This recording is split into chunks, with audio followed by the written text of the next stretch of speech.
오순절 이후 7번째 주일입니다. 좌우 앞뒤를 돌아보시면서 사랑합니다 다시 한 번 더 인사하도록 하겠습니다. 사랑합니다. 네, 사랑합니다. 네, 사랑하는 거 맞으시죠? 눈빛이 되게. 혹시 오늘 예배 드리면서 뭐 틀려진 점 못 발견하셨나요? 혹시 틀려진 분 찾으신 분? 오늘 예배가 좀 다르다. 예, 정답입니다. 예, 맞아요. 우리 목사님 어디 가셨을까요? 예, 예, 지금 강릉에 진짜 오랜만이세요. 한 10년 만에 쉬시는 거거든요. 한 10년 만에 휴식을 가지기 위해서 강릉으로 가셨습니다. 저를 못 믿고 맡기고 가신지 모르겠지만 저한테 맡기고 가셨습니다. 우리 목사님 믿음이 이렇게 크세요. 예, 예. 저한테 맡기는 것 자체가 이미 도전이고 무모한 이제 시도인데 그럼에도 불구하고 깔끔하게 맡기고 가셨습니다. 한 일주일 동안 제가 사실 교회에 계속 출근하면서 되게 기분 좋았거든요. 첫날은. 원래 호랑이가 없으면 요 왕이잖아요. 네, 그래서 제가 왕도를 하면서 막 이렇게 막 재밌게 지내고 있는데 이제 점점 이제 수요일이 다가오는 거죠. 저희들은 수요일 모임에 뭘 하냐면 오늘 본문 말씀들을 이렇게 나누거든요. 근데 수요일 날 본문 말씀을 혹시 수요일 모임 참석해 보신 분은 알겠지만 그 깊이와 그 넓이를 감히 측량할 수 없습니다. 그렇기 때문에 안 오시는 거죠? 예, 좀 오셨으면 좋겠습니다. 예. 그래서 그걸 목사님이 깊이와 그 넓이와 측량함을 알 수 없는 그 깊이로 제가 준비하려니 너무 힘들어서 포기했어요, 깔끔하게. 예. 그래서 제가 하는 방식대로 이렇게 블링블링하고 약간 중고등스럽고 청년스럽게 제가 이렇게 오늘 예배를 진행할 겁니다. 그러니까 어떨까요? 빨리 끝나요. 예. 빨리 끝나요. 그리고 두 번째, 쉬워요. 예. 한글만 읽으면 이 예배에 깊게 들어오실 수 있습니다. 예. 그냥 읽으시면 돼요. 그래서 말씀도 하나 안 줄이고 그냥 다 읽었어요. 예. 여러분이 말씀에서 은혜 받을 수 있도록 제 설교에서 은혜 받으시면 안 됩니다. 예. 말씀에서 은혜 받으시고 말씀 가운데 충분한 깊이를 경험하시기 바랍니다. 그럼 먼저 제가 새로운 방법을 하나 만들어냈습니다. 어떻게 하면 여러분께서 집에 가실 때까지 제가 하는 말을 깊게 묵상하고 들을 수 있을까? 이렇게 고민하다가 가장 효과적인 방법을 제가 찾아냈습니다. 뭘까요? 사람들이 집중하게 하는 방법. 선물. 아하, 여기 레크레이션 시간은 아닙니다. 제가 예배 시간이기 때문에 감히 선물을 드릴 수 없어요. 목사님이 아시면 진노하실 수 있습니다. 제가 여기 레크레이션처럼 예배를 진행하면 혼날 수 있기 때문에 선물 아닙니다. 뭐냐면요. 여러분들에게 강력한 긴장감을 심어주면 됩니다. 어떻게? 예, 맞아요. 질문하면 됩니다. 제가 질문할 겁니다. 예, 누구한테 할지 몰라요. 학교 때 기억하신 적 있죠? 쌤이 갑자기 막 수학 시간에 1번, 여기 11, 이렇게 하면 그 1번 들어가는 모든 사람들이 긴장했던 것처럼 오늘 여러분들이 긴장하시면서 예배를 드릴 수 있도록 오랜만에 이런 준비를 했습니다. 그래서 제가 먼저 질문을 드릴 건데 약간 좀 강해요, 질문이. 그래서 마음 상하지 않으셨으면 좋겠습니다. 왜냐하면 저에게도 하는 질문이기 때문에 동일하게 그 질문에 한번 고민해 보셨으면 좋겠습니다. 첫 번째 질문입니다. 교회 오늘 왜 오셨어요? 이제 오랫동안 교회 다니신 분들은 다 알아요. 맞아. 예배하러 오셨어요. 그럼 제가 다음 질문 드립니다. 집요하거든요. 예. 그럼 예배는 무엇입니까? 예배는 뭐예요? 우리는 또 보통 다른 교회와 다른 예전적 예배를 드리고 있습니다. 그럼 예전적 예배는 뭐고, 예배는 또 뭐예요? 예배는 무엇입니까? 분명히 예배 드리려고 오신다고 하셨는데, 그럼 예배는 뭐예요? 예배는 무엇입니까? 대답하라고 제가 당장 이야기하지 않겠지만, 오늘 말씀을 듣다 보시면 분명히 각자 그 해답에 조금씩 더 접근하게 되실 겁니다. 그럼 다음 두 번째 질문이 뭘까요? 이겁니다. 예배는 우리에게 어떤 유익을 줄까요? 분명히 어떤 유익을 주기 때문에 우리가 여기 온 거잖아요. 근데 그 유익이 뭘까요? 어떤 유익이 우리한테 주어지기 때문에 나는 이곳에 와서 예배를 드릴까요? 근데 우리가 당연한 거지만 한 번도 제대로 질문하지 않으셨어요. 그래서 우리가 오늘 뭐 한다? 같이 여기에 질문하고 그 답을 제가 하지 않고 각자 본문에서 찾아가셨으면 좋겠습니다. 그럼 이제 성경의 본문으로 돌아가서 앞서 봉독한 4가지 성경 본문의 배경을 먼저 좀 살펴보도록 하겠습니다. 아마 본문이 되게 익숙하신 분도 있으시고 또 다소 생소한 분들도 계실 것 같지만 부담 갖지 마시고 저와 한 걸음씩만 오시면 충분하게 다 이해하고 가시고 다 알아듣고 가실 수 있습니다. 만약에 내가 못 들으면 누구 탓이다? 여러분 탓이에요. 저는 일주일 내내 준비했거든요. 그래서 저 탓은 아니에요. 여러분 탓이기 때문에 여러분이 가시면서 회개하시면 가시면 됩니다. 아시겠죠? 그러면 제가 이제 본격적으로 오늘 본문의 사건을 시간 순서로 배열해 보았는데요. 가장 먼저 있었던 사건이 사무엘하 6장입니다. 사무엘하 6장 1번 다음은 시편 24편, 그 다음은 마가복음 6장, 그리고 마지막에 에베소서 1장으로 말씀이 마무리됩니다. 사무엘의 6장은 배경을 먼저 살펴보면요, 다윗은 유다 왕으로 시작하여 유다의 왕으로 시작하여 바벨론과 전쟁을 통하여 20년 만에 북이스라엘까지 완전하게 통일합니다. 내부적으로는 아직 완전하게 하나 되지 못한 시간을 보내고 있었고, 다윗 왕은 이 문제를 해결할 방법으로 아비나답의 집에 머물러 있던 언약궤를 다시 예루살렘 성으로 가지고 와 정치적으로 아니면 또 종교적으로 정통성을 확립하고 싶었습니다. 다윗 왕은 아비나답의 집에 머물러 있던 언약궤를 가지고 오기 위해 3만 명의 사람을 모읍니다. 이 3만 명은요, 바벨론과의 전투에서 어느 정도 익숙했던 사람입니다. 왜냐하면 아비나답 집이 바벨론에 가깝게 붙어 있었거든요. 그래서 이런 3만 명을 모으고 또 뭘 준비할까? 세수를 준비해서 왕으로서 할 수 있는 최고의 예전을 준비합니다. 그리고 그 준비를 마치고 언약궤 이송 작전을 시작합니다. 하지만 결과는 이미 다 아시죠? 오늘 본문에서 읽지 않았지만 베레사 우사가 죽음으로써 1차 언약궤 이동 작전은 실패로 돌아가고 맙니다. 이미 다 아시는 얘기라서 크게 중요하지 않게 넘어가겠습니다. 그러면 이제 2차 이송 작전을 펼치는데 다윗이 약간 두려움이 있었어요. 근데 어떤 소식이 있었냐? 1차 실패로 이 언약궤가 오벳 에돔이라는 사람의 집에 있었습니다. 그래서 오벳 에돔의 집에 몰라보게 큰 축복이 내린 것을 다윗이 듣게 됩니다. 그래서 다윗이 이 얘기를 듣고 그러면 지금이다 이렇게 생각하고 레인들의 어깨에 메고, 여기 보시죠, 레인의 어깨, 이게 전통적인 언약궤를 옮기는 방식입니다. 그래서 레인 4명이 짊어지고 앞에 제사장이 앞서서 나가는 거죠.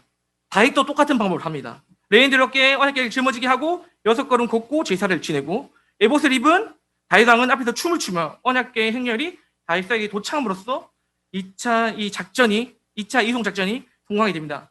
하지만 대부분의 사람들이 이 본문을 묵상할 때 누구한테 주목할까요? 대부분은 오베데돔, 축복, 그렇지, 하나님을 순종했던 오베데돔에 내리는 그 축복을 막 갈구하고 그 축복을 사모하면서 대부분 오베데돔에 집중하거나 뒷절에서 읽었던 것처럼 미갈이 있지 않습니까? 미갈이 막 그 다윗 왕이 춤을 추는 것을 보면서 막, 아이고 어떡하면 저거 왕이, 이렇게 불평하던 모습만 집중합니다.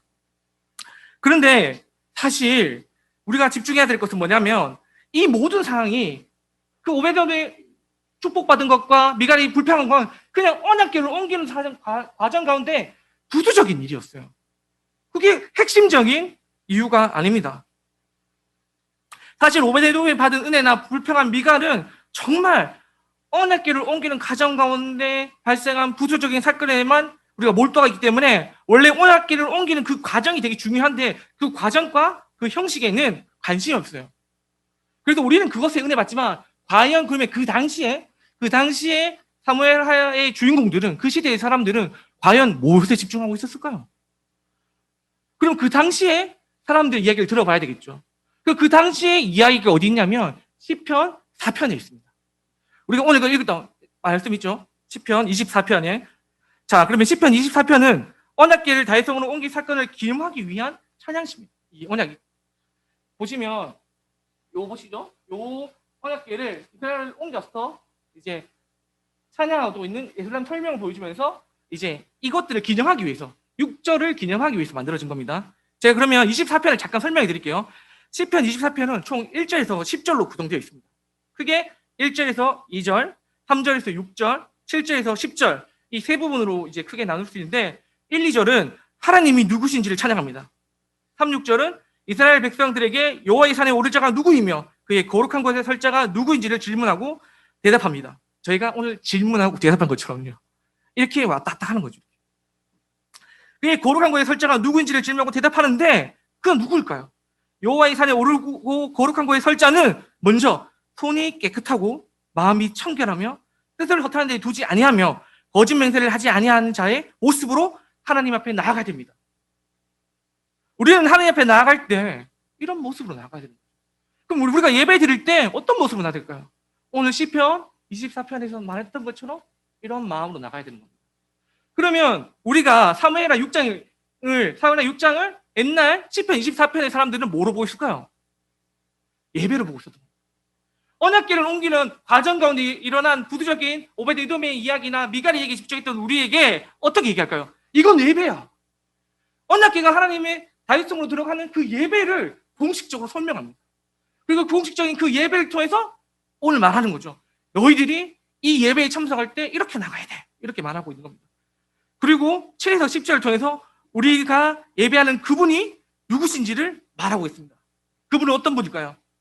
그분은 강하고 능한 여호와이시며 전쟁에 능하시며 만군의 여호와이시며 영광의 여호와이십니다. 시편은 사무엘하 6장의 사건을 오베데돔의 축복이나 미갈의 불평에 집중하지 않습니다. 그럼 다음으로 마가복음에 우리에게 말하는 예배는 무엇일까요? 우리가 봉독했던 마가복음 6장은 고향에서 배척당하신 예수님이 제자들과 파송, 전도 내용 그리고 오늘 읽었던 세례요한의 죽음이 등장합니다. 6장 내용 앞에요. 이미 어떤 얘기가 있냐면 예수님께서 제자들을 고향에서 배척당하시고 그 다음에 제자들을 파송하고 그 다음에 세례요한의 죽음이 있더라고요. 근데 순서가 좀 이상하죠. 원래 같으면 세례요한의 죽음이 그 앞에 있습니다. 왜냐하면 세례요한은 하나님의 길을 예비하는 사자이기 때문에. 그런데 오늘 얘기 보면 세 번째에 들어갈까요? 왜 세 번째에 들어갔을까요? 궁금하지 않으십니까? 궁금하셔야 됩니다. 그래서 오늘 질문에 대답하실 수 있어요. 제가 좀 더 긴장하실 수 있도록 나가실 때 A4 용지 한 장을 나눠드리면서 오늘 들었던 모든 것들을 시험 치신다면 좀 더 집중하실 수 있겠습니까? 네, 이렇게 해버리면 다음 주부터 안 나오실 것 같아서 제가 참은 못하고, 제발 좀 집중해서 들어주시길 부탁드리고 궁금해 하셨으면 좋겠습니다. 그러면 이 헤롯을 이해하기 위해서는 시간적 순서는 이렇지만 먼저 헤롯에 대해서 좀 이야기를 해야 돼요. 그러니까 헤롯이 누군지를 알아야 되잖아요. 성경에서 헤롯이 되게 말 나오거든요. 이 헤롯은 누구일까요? 그래서 제가 헤롯의 가계들을 완벽하게 정리해 왔습니다. 요것만 알면 돼요. 그럼 교회 한 10년 다니는 게 괜찮습니다. 요거 해서 자랑하시면 돼요. 내가 이 정도 헤롯은 안다. 자, 질문, 자, 보여드리겠습니다. 자, 헤롯 가문은요, 에서의 후손입니다. 에서의 후손. 사실 이방인입니다. 이방인. 그래가지고 원래 이 사람이 유다의 왕으로 지금 부임했지만 사실 정통성이 없어요. 쉽게 말하면 남의 집 나라 임금 데리고 와서 우리나라 임금으로 삼은 거예요. 그래서 이 사람을 잘 따랐을까요? 안 따랐죠. 근데 헤롯은 하나 잘하는 게 있었습니다. 건축을 엄청 잘했어요. 헤롯 대왕이. 그래서 우리가 말하는 대부분의 헤롯 대왕은 요 헤롯 대왕 건축하고 예수님 태어났을 때 막 핍박하던 그 헤롯이잖아. 다 2살 밑으로 다 죽여버리겠어. 했던 그 헤롯 대왕이 이 사람이고 오늘 세례 요한의 목을 친 헤롯은 헤롯 안티파스라는 사람입니다. 여기 보이시죠? 헤롯 대왕이 다 아들이에요.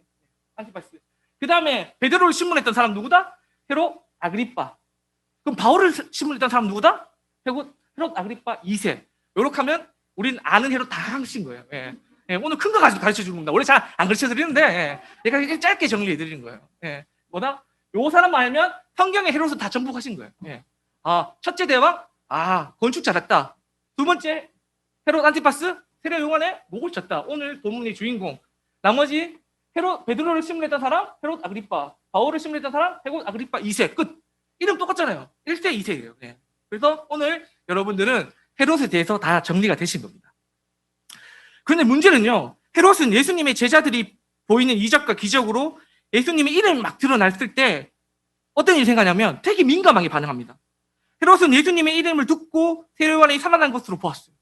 아니, 예수님이 이야기가 일어나고 있고 예수님이 이적을 펼쳤는데 아니, 세례 요한은 그 예수님의 행위와 예수님의 일들을 바라보면서 세례 요한이다.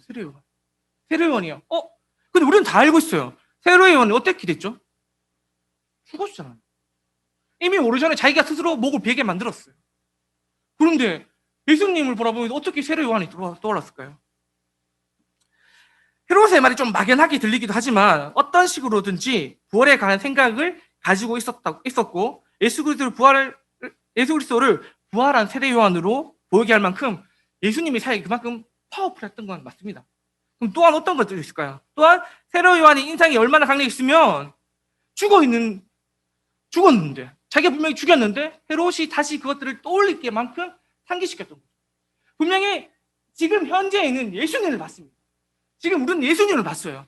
헤롯은 예수님을 만든 건 맞죠? 근데 헤롯이 예수님을 통해 본 것은 뭘까요? 과거에 죽은 세례 요한을 본 거예요. 뭐지? 이게 또 무슨 예배와 관계가 있지? 왜 과거의 일이 오늘 현재에 일어나는 것처럼 내한테 다가올까? 예배가 어떤 걸까요? 다음 질문으로 넘어가겠습니다. 우리가 드리는 이 예전적 예배는 과거가 현재가 되는 강력한 언약의 갱신입니다. 과거에 우리가 드렸던 하나님과 약속했던 그 언약이 오늘내 되살아나는 거죠. 여러분 매주 주일 오면서 이 언약을 되살리는 겁니다. 내가 약속했던 그분의 그 언약이 오늘 이 예배를 통해서 오늘 우리 가운데 강력하게 현현해서 드러나 보이는 거죠. 이게 예전적 예배입니다. 그 예전적 예배는 혼자 이렇게 딱 일방적으로 말하지 않습니다. 회중과 질문의 제가 같이 호흡하고 같이 나누면서 하나님, 예수 그리스도 그 창세 때부터 주셨던 그분들의 능력과 사랑을 오늘 이 시간 맛보는 겁니다. 이게 바로 헤롯을 통해서 우리에게 하고 싶은 예배에 대한 말씀입니다.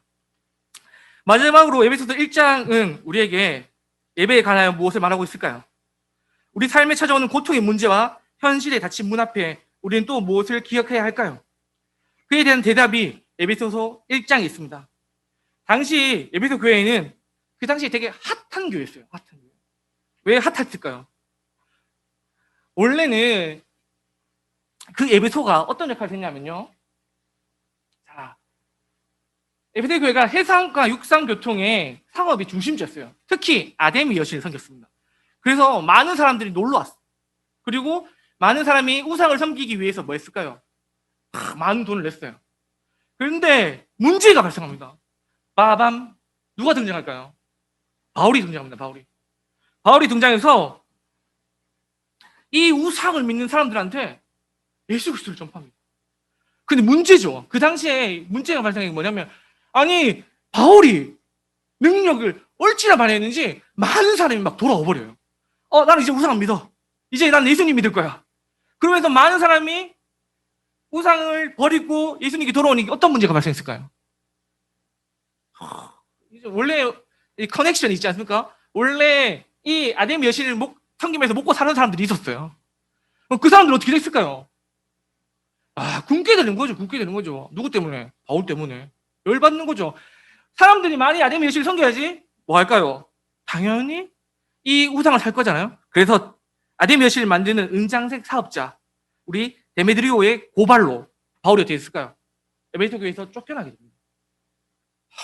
이 안타까운 사실 어떡하겠습니까? 그럼 에베소 교회가 지금 편할까요? 안 편할까요? 안 편해요. 교회는 분란이 많은 것이죠. 예, 이때도 그랬어요. 그리고 이로 인하여 에베소 교회는 흩어지기 시작했고, 또한 유대인들과 그렇게 새롭게 개종해서 예수님을 믿은 이방인들과의 갈등도 쉽지 않았어요. 근데 이런 상황을 보고 바울은 결정합니다. 어떻게 이 상황을 봉합할 수 있을까? 그래서 말다 편지를 씁니다. 이 얘기 편지를 쓰는 거죠. 근데 문제는 편지를 어디서 쓰시는지 아나요? 에베소 편지를 어디서 썼을까요? 감옥에 있었습니다. 자기도 갇혀 있는데, 많은 학자들이 로마의 감옥이다, 아니면 에베소를 떠난 지 한 6개월 정도 시간이다, 이렇게 많은 얘기를 하고 있지만 다 집어치우고 감옥에 있었습니다. 자기 자신도 고난 가운데 있었어요. 자신도 힘든 상황 가운데 있었습니다. 그런데 뭐 할까요? 그들에게 편지를 보내요. 성부 하나님이 창세 전부터 너희들을 선택하셨고 예정하셨고, 성자 하나님을 통하여 너희들을 구속하셨고, 성령 하나님이 우리를 보증되어 주신다라고 옛날에 자신이 가르쳤던, 에베소 성도들에게 가르쳤던 기억들을 다시 떠오르게 합니다. 얼마나 당황스럽겠어요. 위로받을 줄 알았는데, 아니면 위로해줘야지. 위로해주는 게 맞지 않습니까? 이런 고난 가운데 있는데, 그런데 그들 가운데 다시 예전에 자기가 가르쳤던 성부, 성자, 성령의 하나님에 대해서 얘기합니다. 고난 가운데 있는데 나를 위로해 주셔야죠. 하지만 강력하게 바울은 얘기합니다. 성부, 성자, 성령께서 너희를 예정하셨고 너희를 구속했고 앞으로 너희들의 모든 구원을 보증하시겠다. 이 절대적이고 피할 수 없는 삼위 하나님의 언약은 우리가 현재 고난 가운데 있을지라도 결국은 영광을 찬송하게 하실 수밖에 없다는 사실을 우리한테 인식시키는 겁니다. 우리가 드리는 이 주일의 예배가 바로 그런 것입니다. 우리가 어떠한 고통과 어떠한 환경과 어떠한 역경 가운데 있을지라도 오늘 이 예배를 통해서 우리가 해야 될 것은 하나님의 영광을 찬송하는 것입니다. 우리의 상황과 우리의 역경과 우리의 위치와는 상관이 없어요. 우리는 뭐 하면 된다? 다만 하나님의 영광을 찬송하는 것으로 이 예배에 응답을 하셔야 됩니다. 그러므로 우리는 예배에서 구격이 되어서는 안 됩니다. 예배 가운데 다른 생각이 개입되어서도 안 됩니다. 우리는 예배에 동적이며 또 우리는 시종일관 참여하는 참여자로서 함께 해야 됩니다. 예배 가운데 진비의 역할은 단순해요. 구약의 제사장이 아닙니다. 이 예배를 주관하시는 분은 오직 하나님 한 분이십니다. 여기 모인 모든 분들이 왕 같은 제사장이십니다. 저도 양이고 여러분도 양일 뿐이에요. 다만 예배를 집례하고 있을 뿐입니다. 우리는 예배 가운데 보여야 할 반응을 다시 한 번 더 묵상하셔야 됩니다. 뭐라고 말씀드렸죠? 영광을 찬양하는 것입니다. 그런 가운데 하나님은 우리에게 질문하십니다. 영광의 왕이 누구시냐? 그러면 찬양받으시는 분이 누구시냐? 그분은 닫힌 문을 열러 영원한 문들이 들리게 하시는 분입니다. 여러분이 어떤 마음으로 예배에 나왔든지 여러분께서 그 하나님을 찬양하기로 결정하는 그 순간 여러분의 닫힌 문을 여실 거예요. 여러분을 영원한 문을 초대하십니다. 여러분은 그 예배에 오신 거예요. 예전적 예배가 그것입니다. 근데 예전적 예배의 형식이 왜 이렇게 중요하고 막 이렇게 우리가 따질까요? 공적이라서 그렇습니다. 개인끼리 자식과 부모 그냥 이렇게 해가면 돼요. 내가 네 줄게. 너 하자. 너 해. 이러면 개인에서 문제가 발생하잖아요. 하지만 하나님께서 우리를 공동체로 부르셨습니다. 우리가 공동체로 부르셨기 때문에 형식이 중요한 겁니다. 만약에 집 살 때 모르는 사람한테 가셔서 난 이 믿어. 집값 얼마야? 3억. 오케이. 오늘 붙여줄게. 끝. 집문서는요? 계약서는요? 의미가 없습니까? 야, 내하고 너하고 나눴던 마음이 가장 중요하지. 계약서가 무슨 의미야? 이렇게 얘기하실 수 있습니까? 없죠. 예배 형식은 공적이기 때문에 중요합니다. 이 공적인 예배의 그 형식들이 예전에 하나님께 했던 그 언약을 오늘 우리 가운데 되살리기 때문에 중요합니다. 그래서 우리가 예전적 예배를 사모하고 드리는 겁니다. 그렇기 때문에 이 예전적 예배는 시종일관 우리에게 참여하라, 함께하라, 찬양하라 계속적으로 명령합니다. 우리는 그 명령에 응답하여서 이곳에 증직된 사람들입니다. 우리가 예배 가운데 보여야 할 반응을 보여셔야 됩니다. 그것이 예전적 예배의 핵심입니다. 또한 예전적 예배는 과거의 언약과 미래에 이루어질 성취가 현재 우리를 만나서 육신성을 가지는 거예요. 우리가 어떤 어려움이 있더라도 우리가 성령 하나님께서 인치신 그 계약은 깨질 수 있을까 없을까요? 없어요. 그래서 우리는 기뻐할 수 있는 겁니다. 왜? 그 계약은 누구도 파손할 수 없으니까. 그 계약은 누구도 깰 수 없으니까. 그건 반드시 이루어지니까. 필시 그건 미래의 어떠한 시점에서 이루어질 수밖에 없는 일이니까. 과거와 미래가 만나서 오늘 드리는 예전적 예배를 통해서 현현하는 겁니다. 이렇게 우리를 통해서 육신성을 얻게 되는 겁니다. 여러분 살아있는 예전적 예배입니다. 여러분 살아있는 그 예전적 예배에 초대되신 거고요. 그래서 오늘 예배 가운데 여러분들은 하나만 결정하셔야 됩니다. 함께 하나님의 영광을 찬양하시면 됩니다. 그것이 하나님께서 원하시는 예배입니다. 우리는 그것들을 사모하여 여러분들은 그 사모함에 응답하여 나오신 분들입니다. 이제는 결정하셔야 됩니다. 왜? 여러분께서 이미 부르심 받았고 그 부르심 받음은 되돌릴 수 없기 때문에 그렇습니다. 근데 문제는 뭔지 아십니까? 우리가 근대 교육의 영향을 받았다는 거예요. 근대 교육이 뭘까요? 선생님이 서 있어야 됩니다. 우리 교사분들 잘 아시죠? 근데 배우는 학생들은 뭐 할까요? 앉아 있습니다. 이 근대적 영향을 너무 받다 보니까 어느 순간 우리 예배를 생각할 때 하나님에 대한 강의를 듣는 수업 시간 정도로 그런 수업에 참여하는 학생 쪽으로 되게 수동적으로 바뀌어버렸어요. 근데 예전적 예배는 하나님을 알아가는 수업이 절대 아닙니다. 이건 오케스트라예요. 같이 한 곡을 연주하는 거예요. 그래서 여러분이 쉬어버리잖아요? 그러면 오케스트라에 하나의 악기가 빠진 거예요. 그럼 오케스트라가 안 되는 거예요. 그러니까 여러분이 오늘 신령과 진정으로 한 곡을 연주하셔야 됩니다. 뭐? 하나님의 영광을 찬양하는 거예요. 그 한 곡으로 우리가 하나 되는 겁니다. 우리는 한 사람을 바라보고 이곳에 나왔습니다. 한 분을 바라보고 이곳에 나왔어요. 그것입니다. 그것을 하셔야 돼요. 그것이 오늘 이 형식을 통해서 이루어지는 겁니다. 여러분들, 우리가 맨날 예찬적 예배 이렇게 얘기하는 건요, 이게 이미 구약적부터 시작해서 현재 이르기까지 그 안에 흐르는 도도한 강이 있기 때문에 그렇습니다. 그래서 우리가 이 예배를 버리지 않고 다시 환원시켜서 재점유하기 시작하는 거죠. 이게 예전적 예배입니다. 이게 우리가 말한 오늘 하나님께 영광과 찬송을 올리는 겁니다. 그렇다면 다시 한번 제가 말씀드리겠습니다. 혹시 요즘 힘이 좀 드시나요? 힘드신 분? 손 벌써 드셨는데, 안 드셔도 괜찮아요. 힘드신 분이 있을 거예요. 혹시 예배 가운데 은혜가 안 되시는 분이 있습니까? 있으실 수도 있죠. 손 들지 마세요. 손 들면 누군지 아니까요. 손 들면 안 돼요.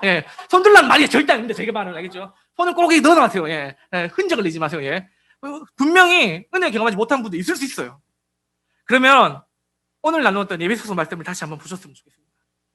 바울은 감옥에서 분열되고 하나 되지 못한 에베소 교인들에게 창조 때부터 우리를 예정하시고 구속하셔서 보증하여 주시는 하나님의 언약이 폐기될 수 없다고 얘기합니다. 그분이 보증하신 겁니다. 지금 어려워도 괜찮아요. 우리 웃을 수 있어요, 지금. 왜? 끝내 그분이 승리하십니다. 그분이 전쟁에 능하신 분입니다. 그분이 만군의 왕이십니다. 그렇기 때문에 우리는 오늘 슬프지만 기뻐요. 아프지만 나았습니다. 과거의 일이, 미래의 일들이 오늘 여러분들과 하나님의 만나는 이 카이로스의 시간을 통해서 우리 몸으로 보여질 것이기 때문에 그렇습니다. 그것은 절대 바뀔 수 없습니다. 순간적으로 빼앗긴 마음이 들을 수도 있고 그 힘든 고통과 역경 때문에 그럴 수 있는 마음이 나를 지배할 수는 있어요. 하지만 여러분은 승리하셨습니다. 여러분의 그 승리를 성령 하나님께서 보증하십니다. 이건 누구도 깰 수 없어요.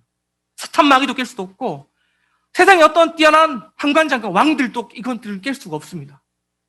그래서 여러분께서 이 예전적 예배를 통하여 하나님과의 언약을 우리의 손목을 메어 기호로 삼으시고 미간에 붙여 표로 삼고 사셔야 되는 겁니다.